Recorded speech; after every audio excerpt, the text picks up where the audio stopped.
동방의 성인 다속유영모의 생명의 말씀 다속어록 28번째 시간입니다. 오늘은 언라편 18장에서 24장까지 강독하겠습니다. 18장 사람은 이름을 자기로 아는 사람도 있다. 명예에 취하여 체면을 지키다가 거짓말을 하고 속빈 겨 껍질이 되어 살아가는 사람이 얼마나 많은가.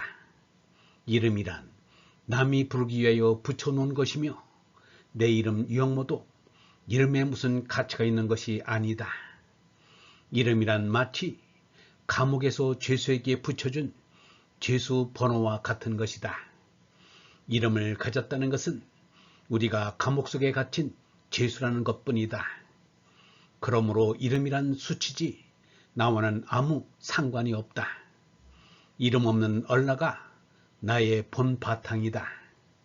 나란 영원한 생명이 폭발하여 나타나는 참나뿐이다.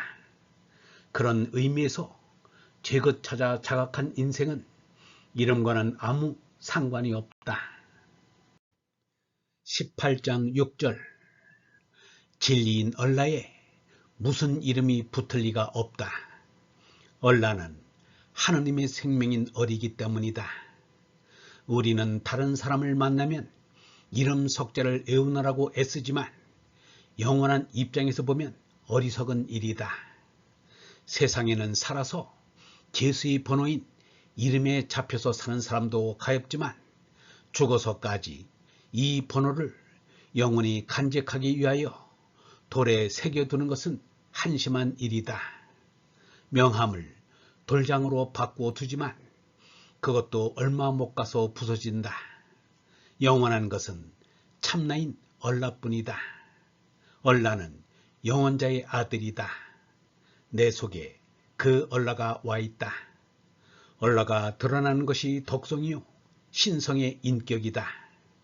내 마음속에 온 하느님 아버지의 형상이다. 1956년 19장 영원한 생명은 고정할 수가 없다. 고정하면 죽는다. 발전해 가는 것에 이름이 있을 수 없다. 이름은 고정된 개념이기 때문이다.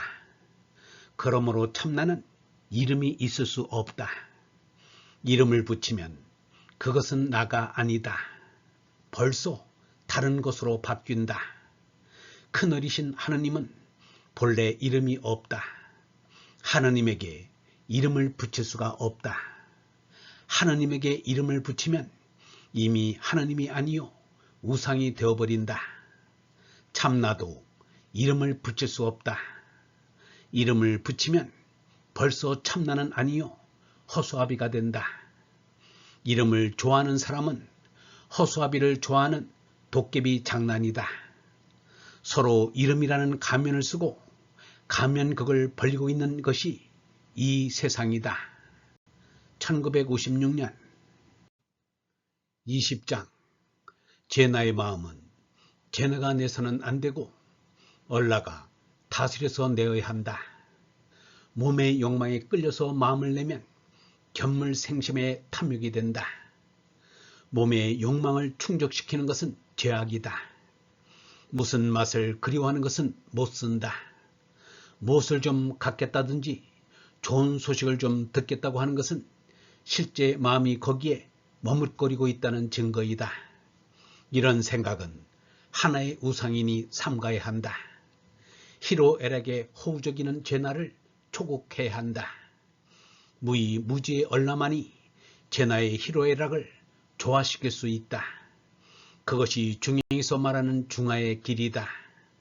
얼라가 제나를 절제하여 다스리는 중화의 길이 바르게 사는 길이다. 1956년 21장 10년을 하루같이 지내는 그 사람하고 나하고는 친형제보다 낫다고 말하기도 한다. 남녀가 사랑하게 되어 부부가 되면 두 몸이 아니라 한 몸같이 되었다고 한다. 하나라지만 실제로 얼마만큼 하나같이 된 것인지 멀쩡한 거짓말이다. 그런 말은 스스로를 속이는 일이다. 참으로 하나가 되는 데는 생명 미친 어리 터지는 생명 문제가 여기에 들어간다. 참으로 두 사람이 하나같이 되려면 두 사람 모두가 제나에서 얼라로 거듭나야 한다. 영원한 생명인 얼라에는 너와 나라는 나눔이 없다. 얼라는 너와 나가 없는 공통의 한 생명인 것이다. 얼라로 하나가 되면 부르고 대답할 필요도 없다. 거기서 이견이 나올 리가 없다. 1956년 22장 참을 안다는 것은 하느님과 얼로 교통이 되어서 아는 것이다. 하느님과 얼로 통하는 점이 있어야 올바르게 발달이 된다. 꼭 무슨 신앙이 아니더라도 자꾸 하느님과 통해야 일이 된다. 성경에도 자연에는 성령이 충만하다고 이런 것이 있다. 동양에서 기상천외라는 말이 있다. 하느님께서 일러주는 것을 아는 것이 발전하는 것이다. 1956년 23장 묵은 떡덩어리에 핀 곰팡이 한 알갱이 같은 나라는 존재인데 내 속에 으뜸인 하나에서 나온 이상한 것, 바른 것, 근본인 것이 하나 있는데 이는 하느님의 씨다. 이것을 인식하려고 하는 것이 삶의 지상 목표이다. 23장 2절 그런데 이 세상에는 이 하나님의 씨를 싹 틔운 사람이라고는 몇 안 된다. 얼라의 씨를 싹 틔운 사람을 이 사람은 별로 보지 못했다. 이 세상에 몇천 년의 역사가 흘렀어도 얼라의 씨가 싹 튼 사람이 있는 것 같아 보이지 않는다. 최후의 승리를 한다는 이것이 아직 그 참뜻이 어디 있는지 모른 채 멸망할 죄나만을 바라보는 이러한 세상에 싹튼 사람이 있을 리가 없다. 사람들의 얼씨가 싹트고 안 트고는 별 문제로 하고 이 사람도 싹이 트는지 안 트는지 모르겠다. 싹이 트는지도 모르는 가운데 정신적인 살림이 구차하나 이렇게 사는 것을 난 자랑하고 싶다. 언제나 마음이 평안하다.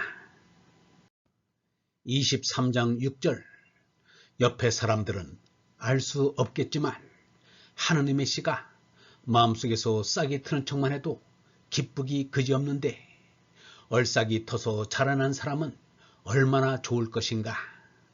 얼싹이 튼 사람으로 온 세상이 가득 찬다면 이 세상이 이렇지는 않을 것이다. 1956년 24장 이 땅에서 하는 사업이나 나라나 세계나 제 맘대로 다 할 수 없다. 다 예물이기 때문이다. 그러므로 예물에 끌려다닐 것 없고 예물의 종노릇 할 것 없다. 이따위 몸을 자른다고 겁낼 것 없다. 하느님이 주신 얼라는 영원한 생명이다. 이쯤 가야 한다는 것이 예수의 가르침이다. 그런데 사람들은 돈이나 권력만 있으면 무엇이든지 다 할 줄로 생각한다. 그러나 그것들은 다 예물이라 내 마음대로 할 수 있는 것이 아니다. 1957년 영성신학원 다속 아카데미의 하늘소리였습니다.